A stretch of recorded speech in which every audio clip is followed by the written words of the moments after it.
আপনারা দেখছেন নিউজ আজকের শোকনগর পত্রিকার অনলাইনে। সীমান্তবর্তী আমুদি এলাকা থেকে এক যুবককে গ্রেপ্তার করে বসিরহাট আদালতে পাঠালো শোকনগর থানার পুলিশ। এখন শুনুন বিস্তারিত।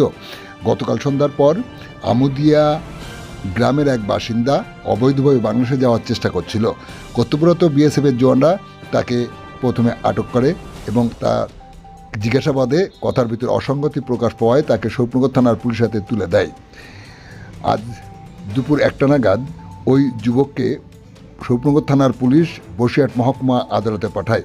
পুলিশ সূত্রে জানা যায় ওই যুবকের নাম সাইল সর্দার, তার বাড়ি সীমান্তবর্তী আমুদিয়া এলাকায়।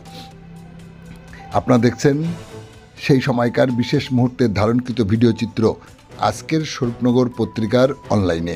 আমাদের সাথে থাকুন আর পরবর্তী আপডেট সবার আগে পেতে চ্যানেলটি সাবস্ক্রাইব করে সাথে থাকুন।